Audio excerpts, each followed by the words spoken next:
What's good, beautiful people out there? I hope you guys are keeping it well. My name is Anki and I am a fight analyst for combat sports.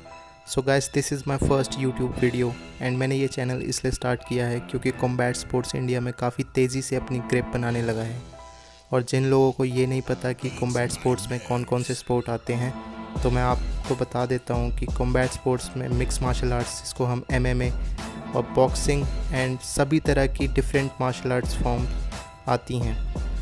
So India में combat sports के बढ़ते craze को देखकर मुझे ये लगा कि क्यों ना एक ऐसा प्लेटफॉर्म शुरू किया जाए जहां हम सब एक जगह पे इकट्ठे होकर कॉम्बैट वर्ल्ड में हो रही सभी चीज़ों का एक साथ डिस्कशन कर सकें, क्योंकि इंडिया में अभी भी मेन स्ट्रीम मीडिया MMA और बॉक्सिंग को उतनी इम्पोर्टेंस और कवरेज नहीं दे रही है और इंडियन फाइट फैंस के पास कोई पर्टिकुलर गो टू प्लेटफॉर्म नहीं है जहां वो MMA या बॉक्सिंग वर्ल्ड में हो रही चीज़ों का टाइम टू टाइम अपडेट पा सके। सो गाइज़, इस चैनल पे मैं कॉम्बैट स्पोर्ट्स वर्ल्ड में हो रही सारी लेटेस्ट न्यूज़ कवर करूँगा और आप लोगों के लिए जिसमें प्रेडिक्शंस, एनालिसिस और कंट्रोवर्सीज़ होंगी, कुछ इस तरह की वीडियोज़ लाऊँगा। सो गाइज़, थंबनेल और वीडियो का टाइटल देखकर आपको पता चल गया होगा कि हम इस वीडियो में किस फाइट कार्ड और किस फाइट के बारे में बात करने वाले हैं। So without wasting any further time, let's get straight to the UFC 264 card. Guys, UFC 264 card एक ऐसा कार्ड है जो कि ऐसा माना जा रहा है कि MMA हिस्ट्री के सबसे आइकॉनिक फाइट कार्ड में से एक होगा। और ये कार्ड आइकॉनिक क्यों होगा, आई एम श्योर आप लोगों में से 90% लोगों को ये बात पता होगी। Yes guys, Connor McGregor versus Dustin Poirier 3, जो कि UFC 264 कार्ड का मेन इवेंट है। Since it's my first video, so I'll only cover the main event of this card and I'll let you know my in-depth analysis of this fight. और अगर आप चाहते हो कि मैं आगे से सभी इवेंट्स का फुल कार्ड ब्रेक डाउन करूँ, so please let me know in the comment section below. So अब बात करते हैं Conor McGregor versus Dustin Poirier की फ़ाइट के बारे में। सो अगर आप में से कोई अभी इस फाइट की वजह से MMA वर्ल्ड से जुड़ा है, तो मैं आपको बता दूँ ये इन दोनों के बीच तीसरी फ़ाइट होगी। पहली फ़ाइट में कॉनर मैकग्रेगर जीते थे, सेकेंड फाइट में डस्टिन पोरियर जीते थे, जिसमें उन्होंने कॉनर मैकग्रेगर को नॉकआउट कर दिया था, जो कि टेक्निकल नॉकआउट था और वो कॉनर मैकग्रेगर की UFC करियर का भी पहला नॉकआउट था। सो जैसा कि आपने टाइटल में देखा, हम इस फाइट का इन डेप्थ ब्रेक डाउन करेंगे।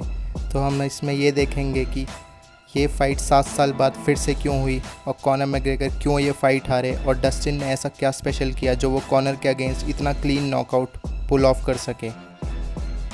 सो अगर आप लोगों को याद होगा, लास्ट ईयर 2020 में कॉनर मैकग्रेगर ने अपने सोशल हैंडल्स पे अपनी रिटायरमेंट अनाउंस कर दी थी, जो कि एक अनऑफिशियल रिटायरमेंट थी क्योंकि उसको लेकर कोई भी फर्दर न्यूज़ नहीं आई थी, ना ही टीम मैकग्रेगर की तरफ से, ना ही UFC की तरफ से। और उनकी इस रिटायरमेंट अनाउंसमेंट के बाद उन्होंने एक और अनाउंसमेंट करी अपने सोशल मीडिया पे उनके बॉक्सिंग मैच को लेकर, जो कि मैनी पैक्याओ के अगेंस्ट होने वाला था। अगेन ये एक अनऑफिशियल अनाउंसमेंट थी क्योंकि इसको भी लेकर कोई फर्दर न्यूज़ नहीं आई थी। इसी बीच डस्टिन पोरियर ने एक कंट्रोवर्शियल ट्वीट किया फाइटर्स की सैलरी को लेकर डेना वाइट को, जिस पे डेना वाइट ने भी कोई रिप्लाई नहीं दिया। इसके जवाब में कॉनर मैकग्रेगर ने ट्वीट करते हुए कहा, let's fight and make this fight happen outside the UFC's production, जिस पे डस्टिन पोरियर ने भी अग्री कर दिया। But as you guys know, Dana White एक स्मार्ट बिजनेसमैन है और उन्हें लगा कि Conor versus Dustin huge amount of pay per view buys and in house eyeball generate कर सकती है। तो उन्होंने कॉनर और डस्टिन के साथ नेगोशिएशंस की to make this fight happen under the UFC's production itself. और इस डील पे दोनों फाइटर्स ने अग्री किया और ये फ़ाइट जनवरी 23, 2021 को शेड्यूल की गई UFC 257 के मेन कार्ड पे, जो कि एक मेन इवेंट था। बट गाइस, कॉनर मैकग्रेगर अभी भी अपने बॉक्सिंग मैच, जो कि मैनी पैक्याओ के अगेंस्ट था, उसको लेकर सीरियस थे, क्योंकि इस टाइम तक पैक्याओ की मैनेजमेंट ने भी इस फाइट को लेकर पॉजिटिव साइंस देने स्टार्ट कर दिए थे। और इन्हीं सब के बीच कॉनर ने डस्टिन की फ़ाइट के लिए प्रॉपर MMA कैंप नहीं किया, as he was thinking and taking Dustin Poirier lightly, जो कि डस्टिन के कैंप ने एक बहुत ही स्ट्रॉन्ग वेपन की तरह यूज़ किया। 23 जनवरी को ये फ़ाइट हुई और कॉनर मैकग्रेगर अपने बॉक्सिंग स्टांस में ही नज़र आए और बिल्कुल अपने बॉक्सिंग एलिमेंट में ही फाइट करते हुए नज़र आए। और बॉक्सिंग स्टांस में ऐसा होता है कि आप अपना सारा वेट अपनी लीड लेग के ऊपर डालते हैं, जिसकी वजह से लेग मूवमेंट बहुत कम हो जाता है। और डस्टिन के कॉर्नर ने डस्टिन को कॉर्नर की लीड लेग टारगेट करने को कहा और डस्टिन ने एग्जैक्टली वैसा ही किया और काफ़ी ब्रूटल किक्स लैंड की कॉनर मैग्रेगर पे, जिसकी वजह से सेकेंड राउंड तक कॉनर मैग्रेगर की लीड लेग कम्प्लीटली डैमेज हो गई थी और उन्होंने अपना बॉक्सिंग स्टांस चेंज किया because his leg wasn't able to handle his upper body weight.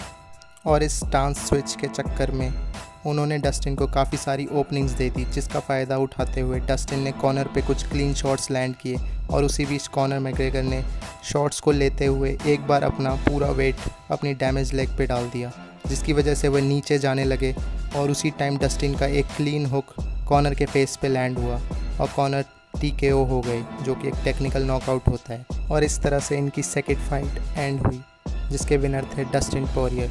और इस फाइट के एंड होते ही तुरंत बाद इन्होंने अपनी थर्ड फाइट की डील साइन करी, जो कि कल सुबह होने वाली है। और कॉनर मैग्रेगर इस टाइम बिल्कुल भी हम्बल नज़र नहीं आ रहे हैं, जैसे कि वो अपनी लास्ट फाइट में दिखे थे।